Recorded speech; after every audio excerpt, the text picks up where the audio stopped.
for Sean Mackey to strike! It's Calvin Miller against McGowan. Miller sends it in! It's Miller time, baby! Champions again! Falkirk have broken through the glass ceiling! After 15 years in the wilderness, Falkirk Football Club is once again a Premiership club! This is Falkirk Daft. With Behind the Wall, we're navy blue, are you? Achilles had his heel, Superman had his kryptonite, the Death Star had the exhaust port. These are all weak spots. Falkirk have set plays as we went down 2-1 to St Mirren at the Falkirk Stadium yesterday, thanks to 2 set plays. What a shock. Hello, it is Falkirk Daft, your weekly roundup of all things Falkirk. We look back at the game, and I'm John McInally, and I'm joined as ever by the Ginger God of Pod. It is Ross Wayne. Good morning, buddy. You rough today from hospitality yesterday, or are you Not alright? so bad, not so bad. Enjoying hospitality. It was our sponsors' day. Shout out to Ian Mitchell who couldn't make it in hospitality yesterday. Hope Ian's getting better.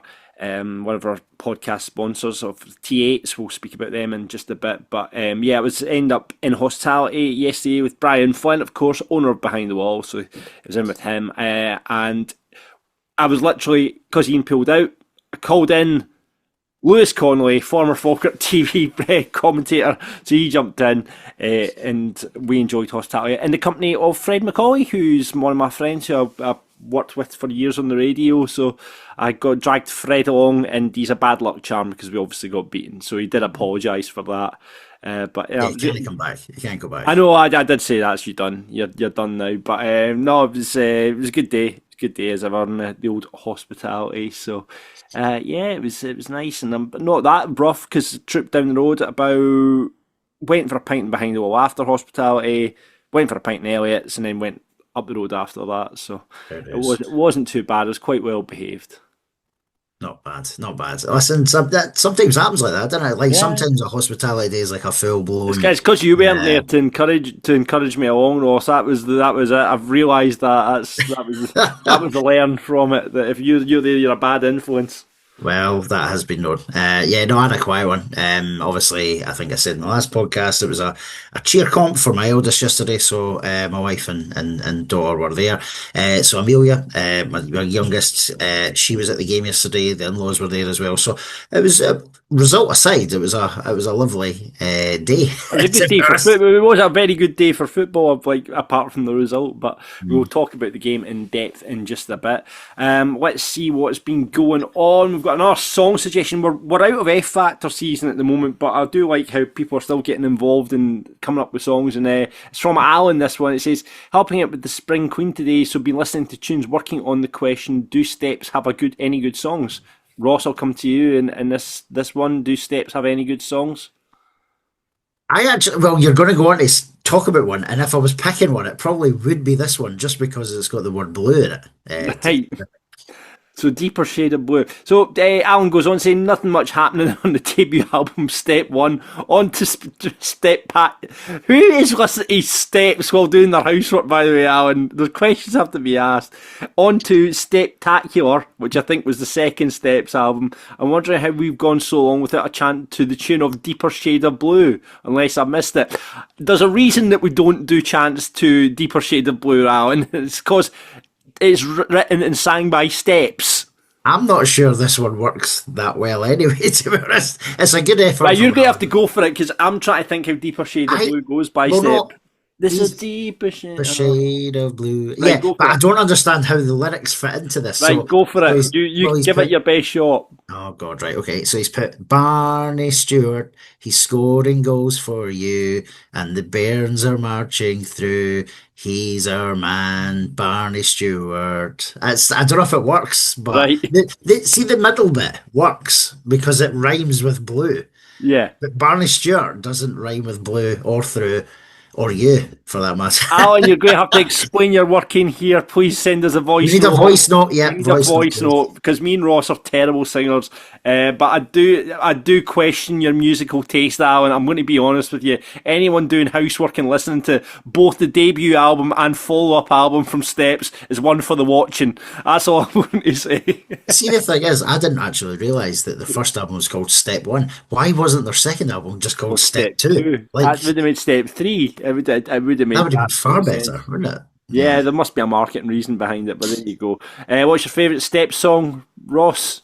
Actually, other than that one and the horrific, remember the first one they did? It was like that line dancing thing. 5, 6, 7, 8. Yeah, I can't think of another one, to be honest. Oh, yeah, their cover version of Tragedy, of course. That was been massive. Yeah. That'd have been massive in Rosie's back in the day. It would have been massive in Rosie's. That's obviously left my mind. Do you know what was a banger, actually? And it was, I'm just looking down. I've called up Spotify. Stomp by Steps. That was, let me see if this stands up to time. Oh, it used to be sample. It used to everybody clap your hands. Sample. I know the one you mean. That's good. That was a decent tune. There you go. Anyway, back I went on one off his steps there today. Right, brilliant. Let's go into club news then quite swiftly. Got to shout out Scott Henderson and Crunchy Carrots have redeveloped the website. It looks better, and it even looks better on the mobile phone now, because it used to be a nightmare on the mobile phone. And Scott and the team at Crunchy Carrots have developed the website, and it's looking good. Saw Scott yesterday. He was sat in front of me, missed Barney Stewart's goal because he went to the toilet. Schoolboy. Oh, that's he's not went for a tactical 5 to 3p, has he? You don't need it 5 to 3 and then I get it 10 past, quarter past. I know. So there you but go. His website's good. His website's good, but his timing of going for a P is to be desired. Yes. But yeah, I was like, Scott, go and go for an piss so we can get another go in here. Come on. Did he miss the equaliser as well? Then did he? I don't know. He missed. I think he actually did miss the St Mirren second goal. Now I come to think it. So there you go. But yeah, website does look fantastic though. Website looking good. So there you go. Huge shout out to Scott and I think he donated the website and stuff as well. So I mean, obviously, Crunchy Shirt sponsors Crunchy Carrots, and they always do great stuff for the club as well. So shout out to Scott and the team at Crunchy Carrots. Episode 23 of the official club podcast out now. I've not listened to yet. Ross, have you? Colin, I did. Colin doing the job, or our friend Colin Barr chatting with Brad, Calvin, Colin and Hendo, and I believe that was ahead of the FSS night which they had in the Brockville bar the other night there, which I believe I was speaking to Alan, who was hosting that, said it was really good. The guys are in great form, great chat, and just like it was a really relaxed kind of day. So busy day for the boys the other night there with both the podcast and the event. I think it was recorded before that. Yeah, Colin did a great job, as he always does. Some good chat from Brad. A lot more professional than this shambles. Oh yeah, absolutely. Yeah. He's put some thought and effort. He's put some thought and effort into this question. Absolutely. Yeah, absolutely. Well done. I shall listen to that on my dog walk tonight, Colin. Yeah. So, well, listen, it's good. The boys are in good spirits. Obviously, it was recorded pre-St Mirren, so a lot of the chat was focused on how the season had been so far, and thoughts ahead of potentially confirming the top 6 this weekend, which could still happen within the next couple of hours. Well, 12:30, we know the Dundee United have to win that game, and they would. Yeah, Dundee have to win that game, and I basically can't see that happening. So we'll wait and see what happens. It's just a shame we couldn't do it on our own merit yesterday. Agreed. Yes. We'll see. Motherwell away tickets on sale now. I've got mine. We're going on this Porter's bus, haven't we? You've organised a bus, Ross, haven't you? We've got a little minibus to go through early doors. Yep. So is there any spaces on the Falkirk Daft minibus? Are they all taken? All full. There you go. Yeah, we're going through early doors. We're going to have a few beers through and for a place near the stadium. So yeah, that'll be good. But yeah, Motherwell away tickets on sale now. Hopefully, a good crowd will go through. However, I do wonder if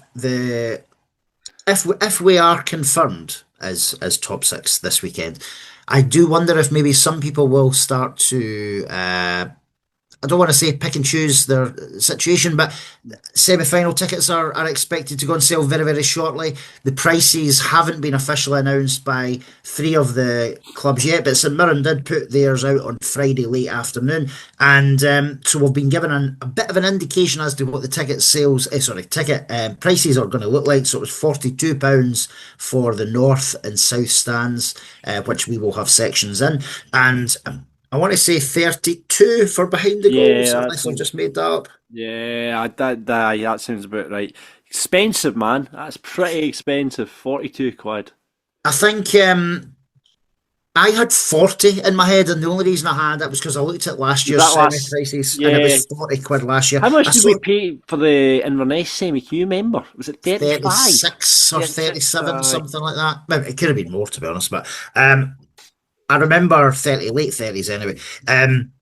I saw St Mirren did make a point of putting a comment on there that they had questioned the SFA over the price and were told that match day costs had increased for Hampden, and that's reflected in the ticket price. Yeah, no, it'll be interesting. But yeah, you're maybe right. People will start going, well, I'll pick and choose my games because we've got that semi-final coming up. It's going to be an expensive day, especially, by the time you've got Wayne's into the equation and your travel through and what have you. Talking about that yesterday, actually, try to work out.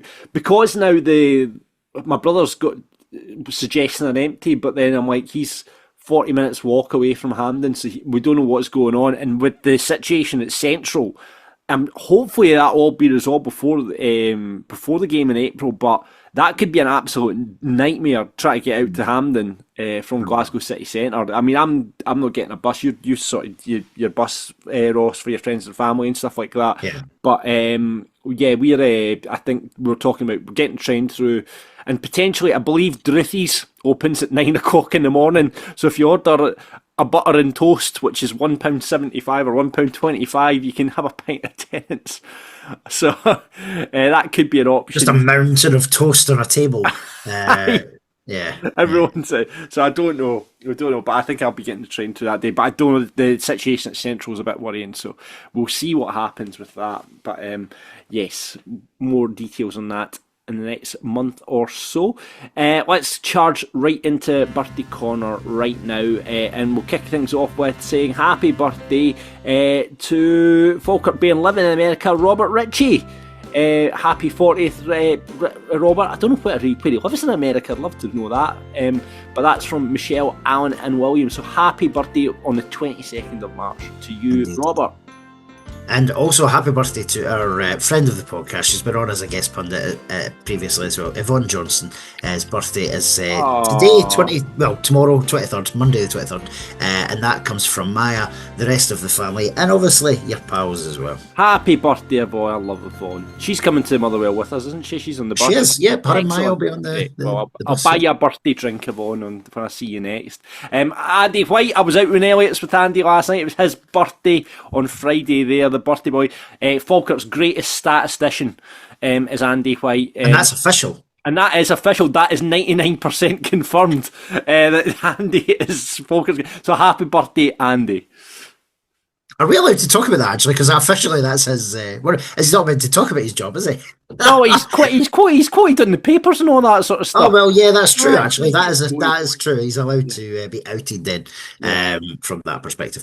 Happy birthday also for Friday just passed to the King of Falkirk. That's the self-titled King of Falkirk, Stuart Adam, and that comes from Ruby, Will, and everyone else that knows you, mate. Aye. So yeah, Stuart, one of our in fact Stuart, he's the FSS director, isn't he? I can't. He's no, I don't think. No, he's not. No, that's. Right. Am I just making stuff up? Did I not see the FSS saying that he's? I don't know how. I don't know. Stuart was obviously very, very, very well connected into the FSS at one point, but no, he's not the official. I think he was co-opted onto the board, but not as part of FSS. All right, there you go. But Stuart, we love Stuart. He's happy birthday to him. And our Sean Mackey lookalike Evan's been in touch. Evan, former guest pundit on this podcast. Can you please put a birthday shout out for Callum Moss, Wally, esteemed holder of a coveted 10-year season ticket. There you go. One of the few that's got a 10-year season ticket when they did that scheme a few years back.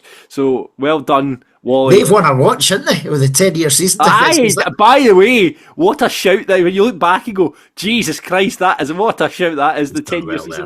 Was that 3 years ago, 4 years ago we put that out? I can't Maybe remember. not even as long ago as that. I think it was maybe was it the end of the first McGlynn season potentially? Aye. So there you go. What an absolute shout that was from Wally. He turns 28 on Sunday, 29th of March, and that's from Evan, Harrison, Flynn, and wee Michelle. And one more to do. I was remiss, and I completely forgot to do it last week. Big shout out and happy birthday to the main man, Brian Johnson. That's from Lauren and Barry and the rest of the family. Brian, absolute legend of the game. He got his folk. He was just back. He's never away for a holiday. Is Brian, like, he was in Lanzarote. He always has his Falkirk Daft bucket hat on the go. And he got a special birthday message from Russell Latape as well. So a special birthday message from Falkirk Daft as well, Brian. I'm sorry, I forgot about it last week. And I got a rate message from your son telling me what about my birthday message. So shout out to Brian. Happy birthday to you. Happy birthday indeed. George, you've just reminded me of something. I was scrolling Facebook last night and you weren't tagged in the photo because I don't know if you're friends with this person, but he's on my friends list. So Gordon, and he put a picture up saying hobnobbing with celebrities, and then puts a picture of you and him in behind the wall. Last night. And I'm sitting going, oh, there's John. What a stretch that is. But I know I was in behind the wall last night. Aye, of course, after the game. Players' birthdays wise, we've got on the 23rd. It's Blair Alston. Happy birthday, Blair. And Danny Rogers. Danny Rogers, great goalkeeper for us as well. Where's Danny Rogers? I always get to this section and go, what are they doing with themselves now? Where are they? Let's have a look what Danny Rogers is these days. That's Danny Rogers. Danny Rogers, goalkeeper. Danny Rogers. There's a lot of Danny Rogers. Let's go goalkeeper. Danny Rogers. Where's Danny Rogers? No. Oh, this is the American footballer Danny Rogers. I don't want that Danny Rogers. Danny Rogers. St Patrick's Athletic he's at now. There you go. Danny Rogers out there now at St Patrick's Athletic. He was Irish, wasn't he? Yeah, he was capped 10 times for the under-21s. There we go. So there you go. Happy birthday, Danny. He was a decent goalkeeper for us. Did he not save when we had a penalty? It was a penalty, wasn't it? We beat Celtic and he saved a penalty, or was it Rangers? Rangers, yes. Rangers, yeah, that was he was a goalkeeper against Rangers, yeah. There you go. So brilliant. Happy birthday, Danny. On 25th, Sabatino Damasis, Falkirk's first foreign signing, didn't play a game for us. Italian thoroughbred that he came in, baldy guy, looked a wee bit like Lombardo, and then didn't play a game for us. He turns 56. Gary Smith, real good player for Falkirk, turns 55. And Kieran McKenna, there's another one. Let's find out where Kieran McKenna, he turns 28. See, just once you're finding out about Kieran, remember Sabatino did play 6 minutes against Thistle, I think it was. He came off the game of the season. Yeah. Never to be seen again. First Italian. I don't remember him being. He couldn't. No, he wouldn't have been. No, because Ristich would have been before him. Yeah, there surely would have been someone even before Ristich. I don't think someone will correct us, because someone always does. By the way, in the comments below, correct us. What was Falkirk's first foreign signing? Ristich was 93, 94. Just try to think off the top of my head if we had anyone in my era, which would have been late 80s to onwards, obviously, but I can't think of another non-UK. There must have been. I think Ristich was it. I honestly can't think of anyone below that. Someone will correct us. Please do in the comments below. Yeah. Kieran McKenna, by the way, is now playing for Alqueires CF. He was at Queen of the South till 2023, and I don't even know what Alqueires CF is. Sounds Portuguese or Spanish or something.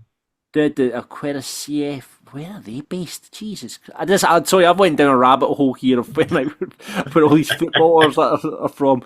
Alqueires CF, club market, transfer market.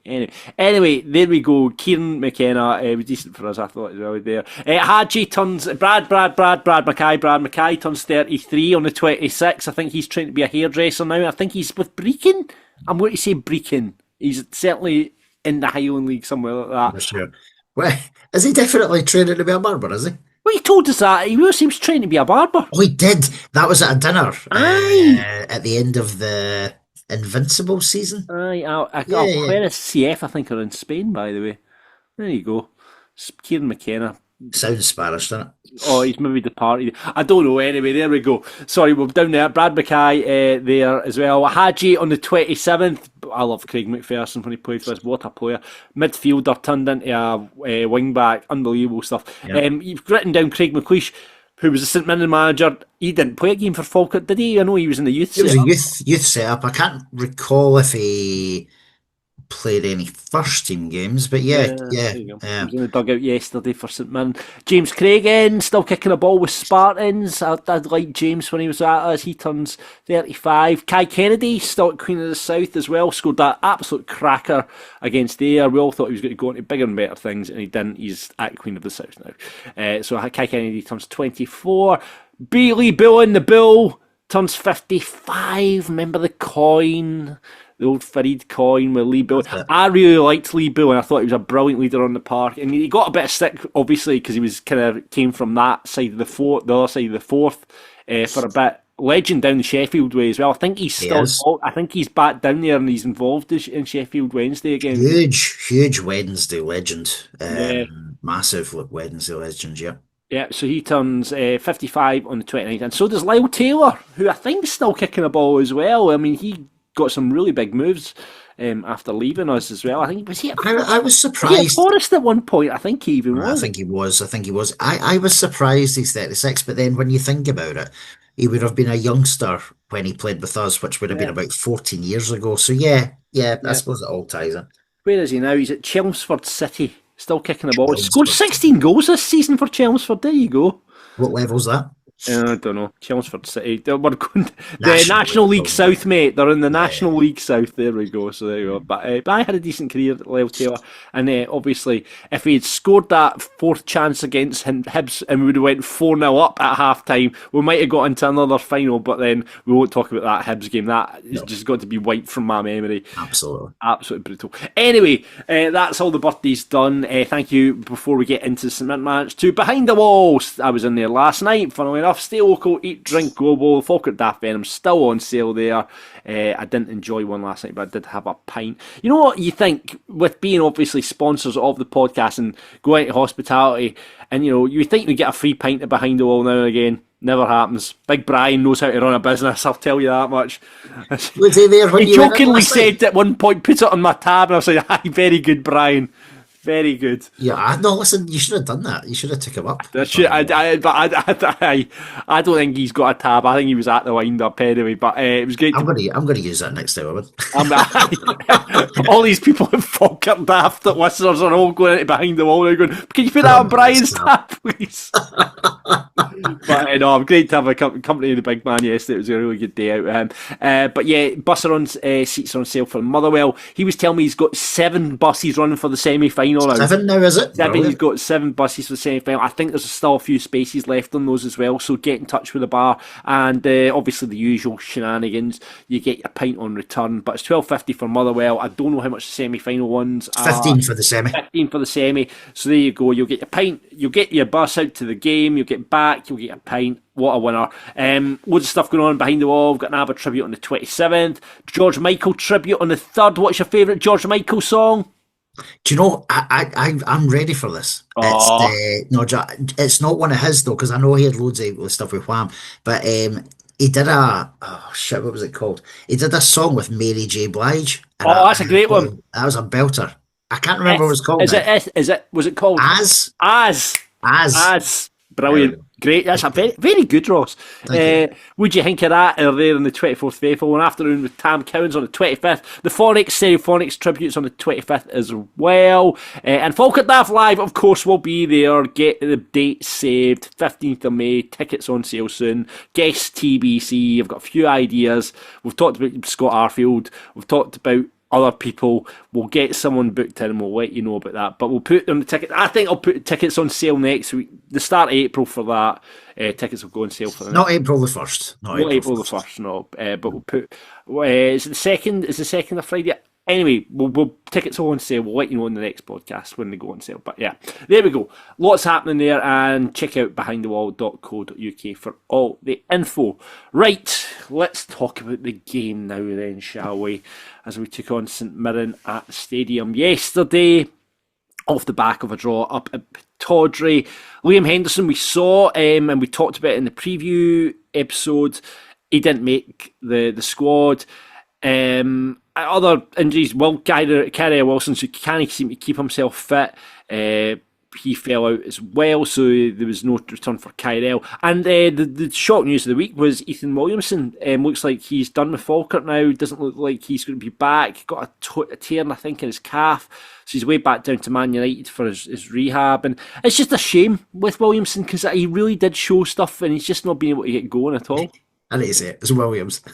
Williams. I keep saying, I don't know why I call him Williamson. I don't know why. I smiled every time you said Williams. I've done it. I don't know why. I've done that from the start of the season. I keep calling Ethan Williamson. But Ethan Williams, he's just not been able to get going at all. No, I don't think he's had a proper impact since pre-Christmas, to be honest. No. He's obviously found game time. Few and far between as well. So hopefully it doesn't sound like he's going to be back this season. If you were offered him next season, would you take him back? Obviously, John. I don't think he's because of injuries. He's just not got the chance to get a consistent run in the team. And when he did it earlier on, before he got injured, he looked all right. And as I've raved about it, I think he's got an absolute legend of a touch. But his form early, like first half of the season, was pretty decent with some really good assists. Scored against Kilmarnock as well. But I think since probably mid to late December onwards, he's not really. It's been injuries. It's just been injuries. He's just not had the opportunity, and it's been top chart. So I feel sorry for him. But it meant that with Liam out as well, Lewis Nielsen came into his side. We talked about it in the podcast. I would say I'd rather have seen Adams in it right back and Lisa shuffling across one, but they went with Lewis at centre half, and he didn't, to be fair, look to Lewis, and I know he gets a lot of criticism and a lot of people are on Lewis's back. He didn't do anything wrong yesterday. No. I don't think Nielsen did have a bad game yesterday. There's obviously a lot of chat online around whether he and Cole work as a partnership. There was a lot of chat about that last night, which I'm sure we'll come into. But no, I didn't think he had a bad game. He's pretty fast and he's got a good height on him.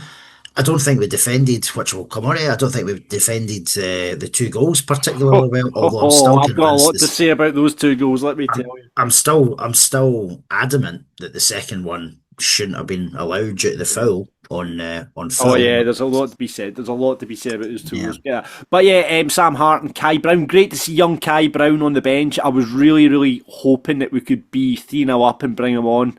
He would have got on. It would have been phenomenal. What a we talk about Craig Sibbald, John, but Kai Brown, Falkirk fan, family's full of Falkirk fans as well. His mum, who it's the same year as my boy at school, which I find. I mean, but Finlay was like, "Oh, I go to school with him like he was in a trip to Germany or something with me, and I spoke to him and all that." And I find his stats this year are phenomenal. Now, bear in mind, he's 16, plays with the 19s. All right. Yeah. He's played 24 games this year, 18 assists and 14 goals. Jeez. That is phenomenal. It's no wonder that John McGlynn and Paul Smith have had him in and around every match day since really early on this season, helping with the warm-ups. Same with Joe Hastings as well, obviously. Same with Joe as well. Absolutely. So, as you said, just a shame that the game didn't really go a particular way that we might have saw him get some minutes, but that might still happen at some point between it'll definitely happen before the end of the season. 100% it'll happen before the end of the season. But it was great to see young Kai on the bench, and I was really hoping that he would get a run out, but it will happen. It will definitely happen this season. It will. Good to see that as well. And Sam Hart, just there he was, the bold Sam Hart. Just, you forget about Sam Hart, and then he was on the bench there Yeah, at the it weekend does as just well. sort of come in and out, doesn't I it? know. The players were really talking him up on the club's official podcast. So get when you're It looks like when he's a great character, and he looks like absolutely, he looks. yeah. From what you see, I think him and Brian Graham. I've seen a couple bits on Instagram. I think they're very pally as well. And no, but like again, Sam Hart again has not done anything particularly wrong. He had an absolute nightmare against Motherwell in the first half when we played him at Fir Park. But he's not done anything particularly wrong. It's just again, Leon's done such a good job at left back, and Lisa's generally shuffled over to left back when Leon's not been available. So yeah, but you know, who knows? He might play his part before the end of the season as well. You never know. But yes, let's get into the football. You know, St Mirren managerless, Craig McLeish in charge. Good to see Stephen McGinn not wearing a St Mirren.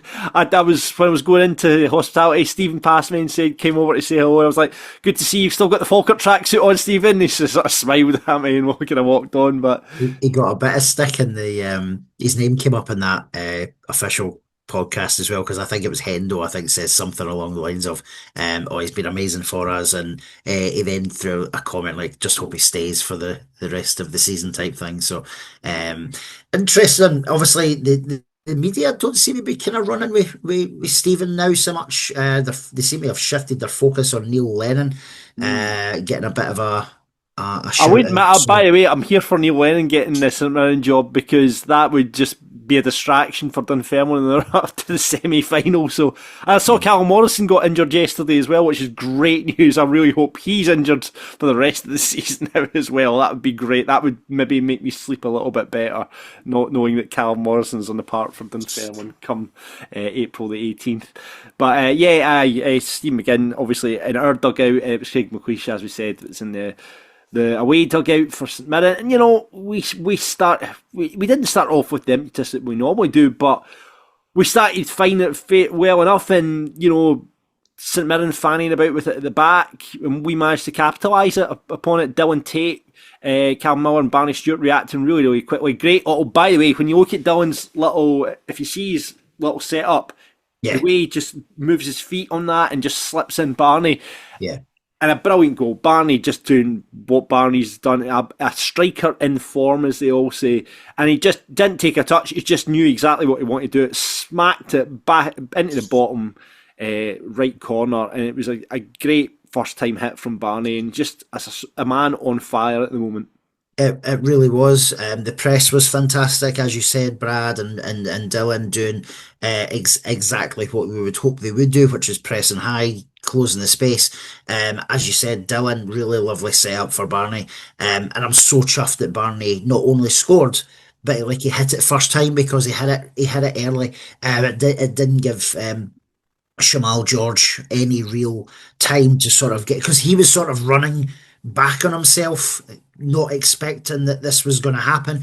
But a lovely pass. Probably one of the few moments where Shamal George didn't go down injured in that moment. Yes, a bit more on that later on as well. But we've seen it happen an awful lot of times with Falkirk's are goals before half time, or we don't hold on to the lead long enough. And then it's happened loads of seasons. And again, go back into my opening comments, it's set pieces doing us again. Like, I thought we'd got rid of this bug, but is it because Henderson was missing? Is it again going back to the dreadful zonal marking? Like, I hate it. I mean, Freckleton, like, we concede the corner, fair enough. But Freckleton literally walks into the 6-yard box. Literally just strolls into the 6-yard box, unopposed, unmarked, and he's got a free header in the 6-yard box. Now, Scott Bain, you could ask questions about Scott Bain. It is in the 6-yard box. Goalkeepers, you would think, should be getting that, but I don't know if he's put a call in to come and get the ball. But they just leave Freckleton. He literally walks in between Donaldson. I can't remember who's in before. Maybe he is Nielsen. And Freckleton just walks into the space between them, and he's got a free header.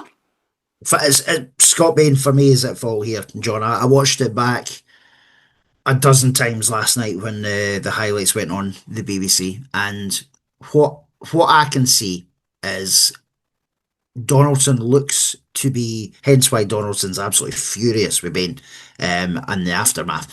But Donaldson is literally just about to sort of leap, which would have, in my opinion, given a really, really good chance of getting this ball away. Bain comes across him to attempt to punch, gets absolutely nowhere near it, by the way, and Freckleton headers into an empty net. I just, you're right. See, previously we can blame zonal marking, we can blame someone like getting up for a header, but I think Cole would have if he had been allowed to, but he wasn't, and Baines just took the decision for him, but got absolutely nowhere near it. For me, I just don't see another person at fault there for that goal. I honestly, I'd see the man mark. That's all I'm saying. Man mark. Like, I'm still to find out the answer to this. Like, he is I watched it as well with like Euros loads of times, and you see Freckleton from behind the goals. He literally just walks into the 6-yard box, unopposed, unmarked. It really, really does my tits in. Really does my tits in. So, so there we go. It goes 1-1, and we can see straight away. But then we have a couple of chances. Dylan Tate should have done better when it's laid up to him for the edge of the box. Again, John spoke about getting Dylan more goals into this game. We saw a couple against Kilmarnock, but that's the opportunities that Dylan needs to be just just making the keeper working those kind of opportunities. And then obviously Barney, brilliant work from Brogio out on the left. Again, I think it was on the podcast last week, I was saying he doesn't cross enough, and he just hangs. What a great ball in, and it hangs up at the back post. Barney does pretty much everything right, but score it smack off the post. Looking back on it, I think he'll be disappointed in himself that he didn't score. He should have been maybe just going back across the goalkeeper rather than going straight in, because he had plenty of time to judge that ball coming, because there was that weight kind of floated in the air and he was running onto it. Yeah. So I think Barney will look back at that and be quite frustrated that he didn't score. Possibly, yeah. It was a very, very good cross. I agree with you. I thought Brogio was the livelier the between him and Calvin yesterday. I didn't think Calvin was great yesterday. Again, no, I think he's dropped a wee bit of form, Calvin, in the last. He wasn't alone yesterday. I think. Oh no, he wasn't alone yesterday. I thought Brad Spencer. Dylan Tate looked very frustrated when he came off the park, because I thought Brad should have come off before Dylan did yesterday. Dylan absolutely whacked the inside of the dugout. I understand why, because I thought there was a few misplaced passes from very un-Brad like yesterday, but there was a few decision making, a few misplaced passes from Brad, and I was surprised that it was actually Dylan that came off as opposed to Brad yesterday, because in terms of chasing the game, Dylan's the more dynamic of the two. So you brought on Henry obviously, and again Henry's I really like Henry Cartwright. And I actually do hope he stays next season. But I'm not surprised. I think Dylan's probably went, well, why am I going off instead of Brad? Because Brad wasn't 100% of the races yesterday. I felt I didn't feel we won too many of the midfield battles yesterday. Unfortunately, no. The St Mirren were pretty streetwise. I saw a comment online that someone said it was a very Livingston performance from St Mirren. It felt like a Livingston. Listen, they got their noses in front and they did what they needed to do. They are fighting for their lives and their livelihoods. Sorry, and I think it was never ever going to be anything. We spoke about it in the preview. We expected them to be up for it, which they were. Yeah. They didn't really create much. No, they didn't. The set pieces is obviously two issues that they went in their favour. We could have probably had. We'll come to it. There's instances where we could have done better. Decisions didn't go for us as well. John McGlynn's obviously, which we'll play. Very frustrated with the officials as well as our own failings, and that is very unlike John McGlynn. He never comes out and trashes a ref. I've never seen him do it, and that was the first time he did it. I tell you what, the ref as well, like going back to in the first half, when I have no idea why there was a foul given on Philip Lisa I think it was on Gogic or whatever. Brojo is fat, like the whistle's blown obviously, and Brojo's fired it into the net. Yeah. But I look back at that and go, what? Wait, why is he blowing the whistle? What has happened there? Yeah. No, I know. I agree. It was a good chance because it got fed out to Brojo, and like, you know, there's a good chance he's going to score as well. I'm like, where's the foul? Some very questionable decisions. The main stand side linesman, I thought was pretty brutal as well. Yeah. The fourth official, I've never seen a fourth official get so involved in the Falkirk bench. Like, it was forever. And I don't mean John like separating the benches. There was none of that. Like, there was no animosity from what I saw between, right? But this fourth official was constantly in Falkirk's technical area. Like, you know when they interfere when John McGlynn steps like a pubic hair out of the box, and they'll go, "Oh, come on, John, come back." He wasn't even outside the box. This guy was constantly, and then as the play moves down towards the Kevin McAllister, the fourth official's then entering into our dugout space, just following the game. You're like, what? Why are you so involved in this game? Yeah. Like, you're doing nothing of any value. Well, I don't think fourth officials do anything ever of any value, to be fair, but honestly, just he was causing a nuisance, and you could tell Smudger especially was getting really frustrated. Did I see him get booked? Did one of them get booked? Did I see the fourth official had his? I just kind of glanced up and I saw that the fourth official had his cards out, and I was wondering if any of them had actually got booked. Noticed. No, not that noticed, but really frustrating. Yeah, but yes. We'll talk about the ref. So 1-1, it goes in at half time. You're expecting better in the second half. But, I mean, we came out again, you know, a couple of chances, and Callum Miller had that shot, which kind of deflected over the bar. I mean, we started off okay, but then, again, just another set piece. Now, Leon McCann will look back at this and think, he should have done a lot better than he did. Just a bad touch, like an unforced error from Leon when he's out on the left-hand side. He slipped by the looks of it. Yeah, he's not got control of the ball and then brought the guy down. And again, just a set piece. And it's very much like the last set piece.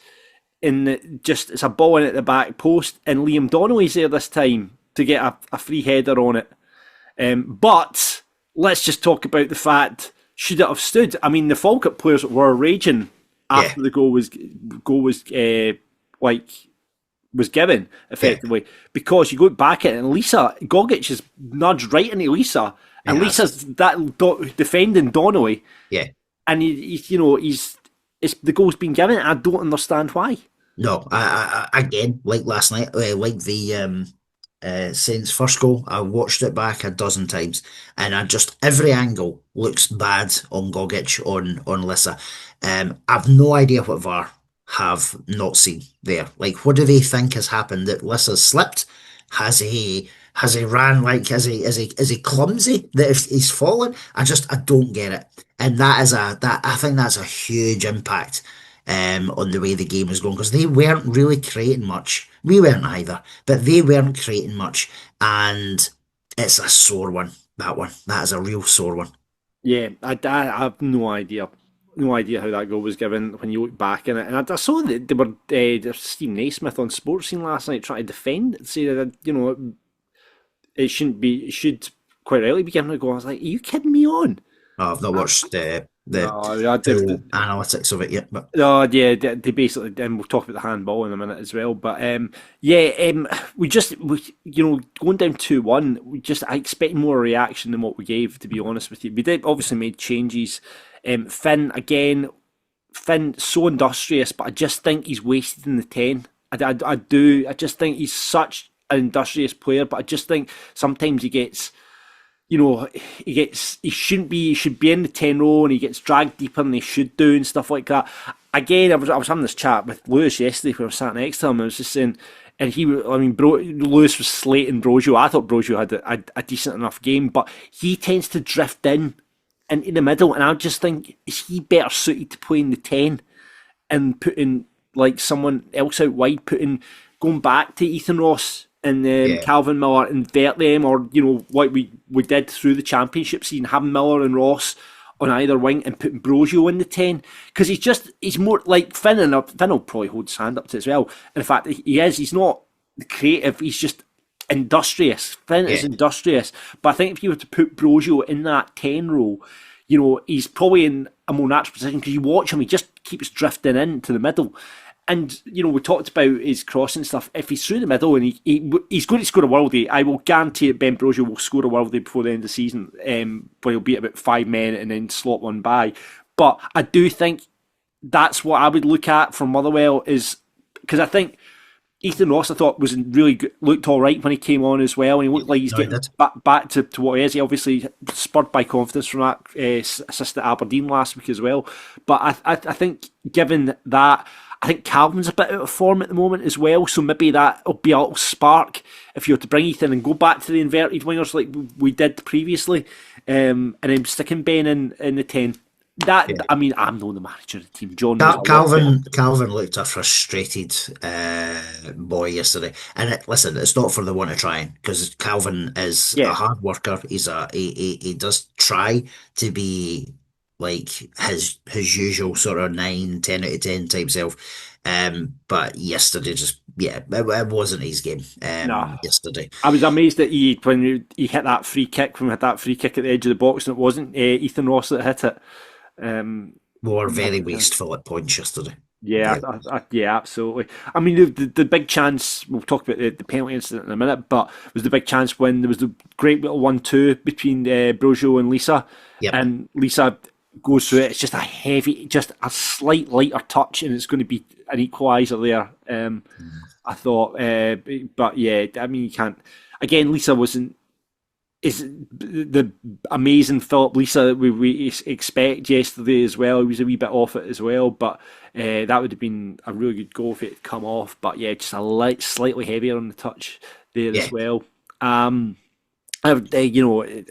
let's talk about obviously the penalty incident as well. Right now, I think John said in his aftermath, and we'll hear that in a minute, that you don't want to see those penalties given, but they have been given, so why are they not given on a day like that? I think it was actually Brian Graham who was up in the lounge afterwards. In his words, the referee was horrendous. Don't know if I read the broadcast that or not, but Brian was like, he was absolutely horrendous. And like he referred to the Simon Murray incident, which obviously Dundee got a penalty given them against that. He's like, what's the difference there? What is the difference there? That's my frustration as well, John. I agree with you. It shouldn't be a penalty. It shouldn't be. But we have seen these being given time and time again this season so far. I fully expected that penalty to be given, and I was so shocked when it was waved away. Yeah, absolutely. But that's just the game we were having yesterday, especially with that referee in charge. It was just brutal. Absolutely brutal. Do you think? What's your opinion on the subs yesterday? I thought I get the bench was light, in terms of like game changers, right? Mm-hmm. I thought the subs that we did make, I thought were far too late. Yeah, I thought Brian Graham should have been in. We should have went 4-4-2 a lot earlier, and given Brian, because Barney didn't get much of a chance to run out with Brian up front. I think before he was about 5 minutes. So why not go 4-4-2 when we're like down by that point? And we saw at Aberdeen it came up well at Aberdeen because Brian ran off and Barney obviously was able to stick at the back post and do that. But going 4-4-2 and bringing Henry on, sacrificing that 10 and then going with the wingers with Barney and Brian in the middle, I thought we should have done it a lot earlier. And again, I'll go back to, I do think that it should have been Spencer that came off instead of Dylan Tate yesterday as well, because I thought Brad was a bit off it yesterday, and I can understand why Dylan would be frustrated that he's come off instead of Brad. I mean, if you're saying what he's hit the dugout. Well, it was when he came off. It was him and Brojo. I'm assuming Brogio's not whacked the dugout. So it will just be absolute frustration. Oh, of course it is. Yeah, listen, he's a winner. That's going on. He's a fighter and he's a winner, and he wants to play and he wants to make a difference. And not that no one else, obviously, everyone's of the same opinion, right? But in terms of his own personality, his mentality, he wants to be winning and try to get us back in that game. He didn't look like leggy or anything, as in to suggest that he was going to get subbed. But I just felt the subs in general were too late. I just don't think it was working. But the subs bench was very, and we get it. Listen, you've got Marsh injured, you've got Williams injured, you've got Kyrell injured, McKeever, Patterson, McKeever, Parkinson. So Jamie Snedden. Jamie Snedden. So there's so many players out injured up that top end of the field that of course you're going to have less ability to change a game. And when you did look at the bench, It's actually in the wide areas that, that's where we're light now, because Yeah. without Wilson, without Williams, without Alfie, you've not got, the only option you've got to switch it wide is to bring on Ethan Ross, Yeah. when it's all going. So that's where we're struggling a wee bit in the wide areas. The good news is they're not going to be out for, well, apart from Williams. The Kyrell's expected to be back for Motherwell. Hendo's going to be back for Motherwell. Ross McKeever and Ben Parkinson are expected either Rangers or the semi-final. So we are getting there. It's just that obviously yesterday we were very short. Yeah, I mean, it was good to see Gary Oliver getting some minutes yesterday as well, by the way. Everyone really likes Gary Oliver as a player. His link-up is phenomenal, but it was good to see him get some minutes. But again, that goes to show you, like, we were so light in the bench that, that someone that's, been out in the wilderness is having to come on. But yeah, it was good to see Gary getting some minutes yesterday. But yeah, it was frustrating. We weren't at our best. The referee was terrible. But I don't think we can just lump it all on the ref. I think you've got to look at No. set piece, certainly our set piece defending. For one, you've got to look at that, and I just think there was a lot of players might a bit off it yesterday. See a lot of criticism for Cole Donaldson online as well, and I don't get that. I mean, there was one point where he let the St Mirren guy, I can't remember what player it was, but he got through, and Scott Bain had a really decent save for it. But so that aside, I thought Cole was pretty solid, and again, Lewis Nielsen I didn't think did much wrong as well. It was just two really bad set plays. I think individually there wasn't really like too many mistakes. I think the biggest critic that seems to be happening online is more so, not so much at the game itself, but probably more so online, is that do they work as a partnership? Obviously the two goals have come from crosses into the box, so you're expecting your sort of centre halves to be able to deal with that. But then there's a foul in the build up to the second one. Scott Baines took a decision away from Cole in the first one, so there's individual situations there that change the ability to clear the ball, Yeah. No, let's hear what John McGowan had to say after the match. John, a bit of a frustrating one this afternoon. How would you sum up how it all went? It's a game that I put an awful lot into, a hell of a lot into, and came away with nothing. And in some, we've only got ourselves to blame because we've no defended two set plays. The first ones, we've went in front.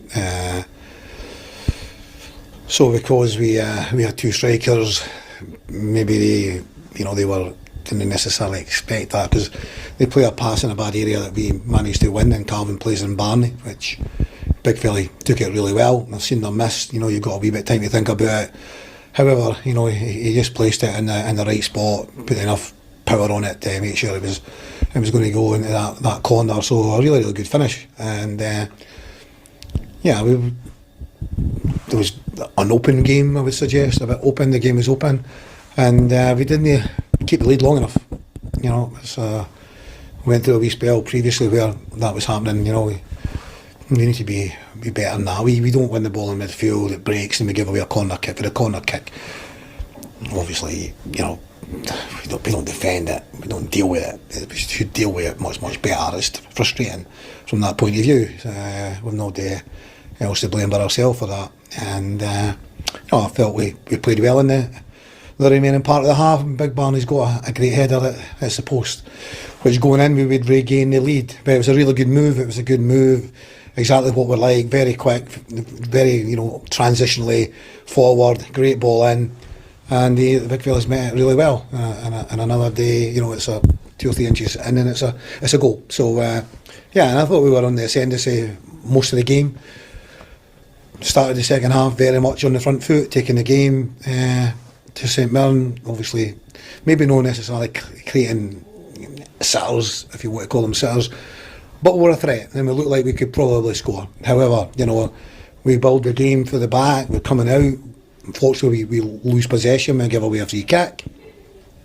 For that free kick, we're really aggrieved because we lose a goal against Kilmarnock. We score a goal against Kilmarnock, we don't get it because Ben's blocking.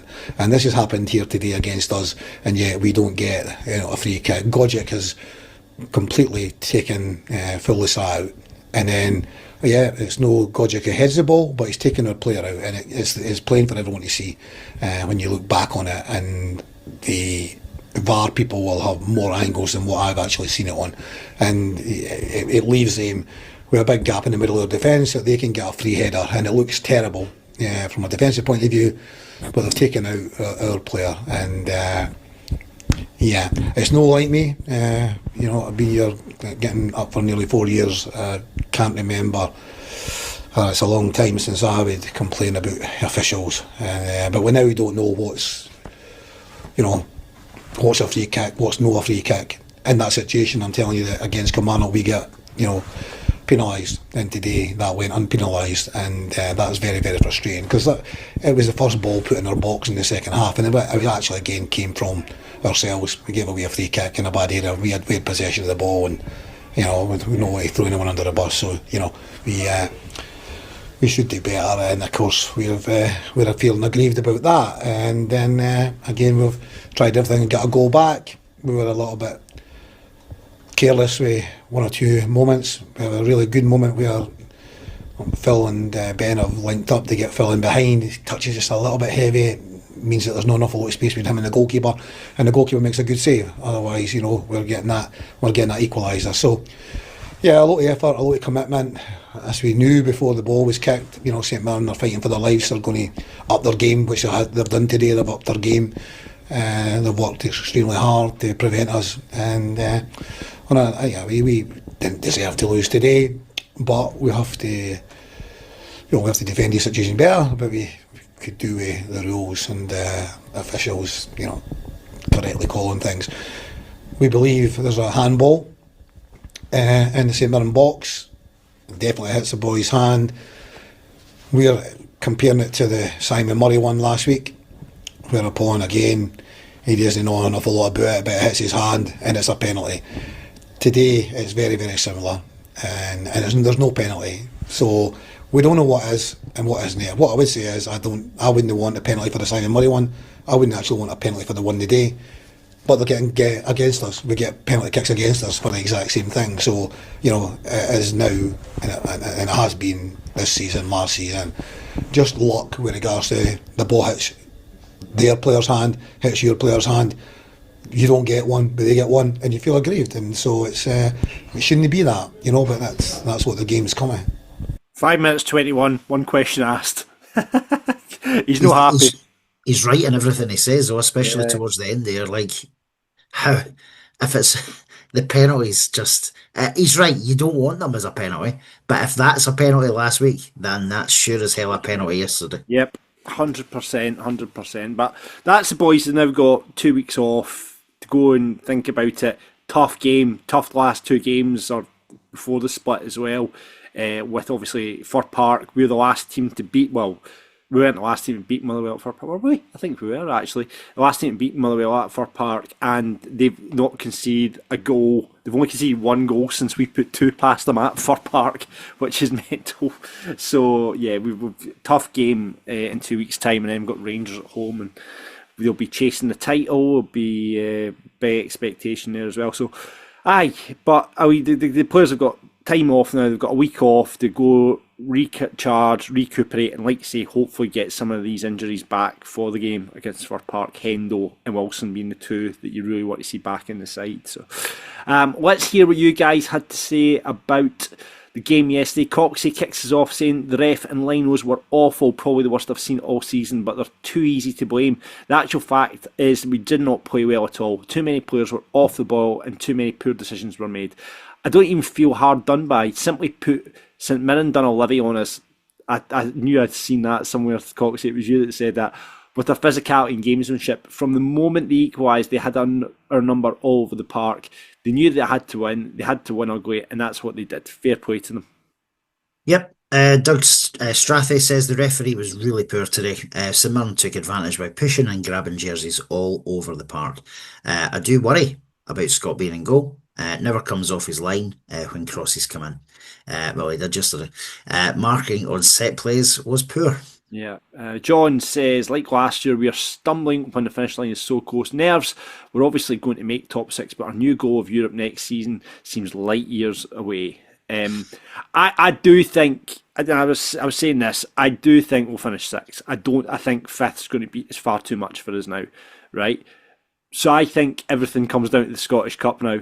Our season is defined on the Scottish Cup now, so everything has to go into that game on the 18th of April against them, because I do think six is going to be, because when it goes into that top six split and you've got Rangers, Celtic and Hearts chasing that title, it is going to be tough. Motherwell, we know, are a great side, and Hibs, are good at Easter Road, and will no likely go back to Easter Road as well to face them. So I do think it all comes down to the Scottish Cup, and that's our season defined really now. But you got to go back going, fucking hell. Here's me on the podcast saying 10th that is all that matters, and to finish the sixth is absolutely amazing. Would be absolutely incredible. Who knows where we'll finish, John? But sixth, assuming it is confirmed sooner rather than later, is a huge achievement. Yeah. And I agree. Let's focus on the cup, and because that's within your control. Finishing fifth. Listen, fifth doesn't even potentially get Europe. No, exactly. Yeah. So we need to remember that as well. Fifth only gets you Europe if Celtic win the Scottish Cup, and Celtic aren't winning the Scottish Cup because Falkirk are. Yeah, indeed. Phil Linus says St Mirren are the new Livy. They time wasted, kicked us, had the referee conned by their antics. Yeah. Paul says once Hendo is fit, centre back pairing for the rest of the season has to be him and Connor Allen. Played two big centre halves today and lost 2 goals from set pieces. Yep, I would agree with that. I do think Hendo and Dawson, I think I'm happy with Hendo and Dawson, but I think Hendo, our best form was coming when Hendo and Connor were playing at the back. So I just don't see Connor being in the centre of defence whilst we have fit centre backs. Yeah, I don't disagree with the stats, because the stats show that was the best pairing. I just don't see him going back to it. He's got fit centre halves.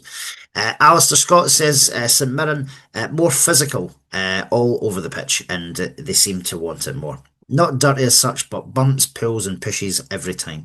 No protection at all from the ref. An unfortunate slip from Leon to then give away the foul that their second came from. Set pieces, if only Barney's header had gone in too. Yeah, I know.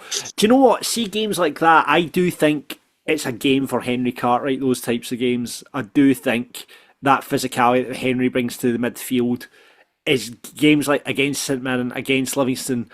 That's when you want Henry, and I think he'll play against. I would suspect he might not play against Motherwell unless John goes for that mad 4-2-2-2 formation again, which had us all absolutely confused the last time we played them.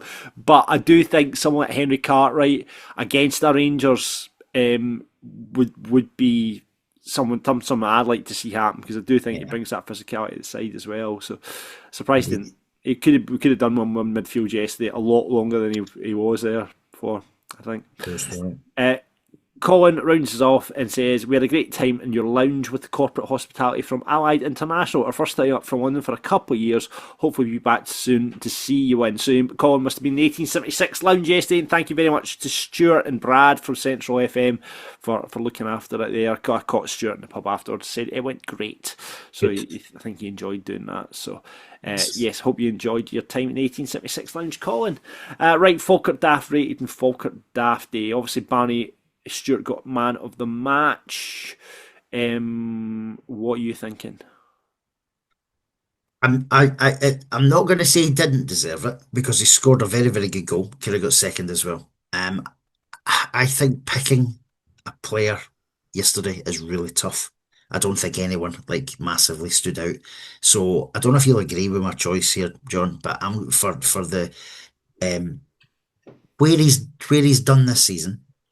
And for his reward of being there yesterday, I'm going to say Kai Brown for what he's done so far this year. Had no impact on the You games. can't give Of course I someone. can. Of course I can. Well, you can Of do course I that, can. and I'm going to overrule you because Yeah. he was on the bench yesterday. You do that to a child. You overrule.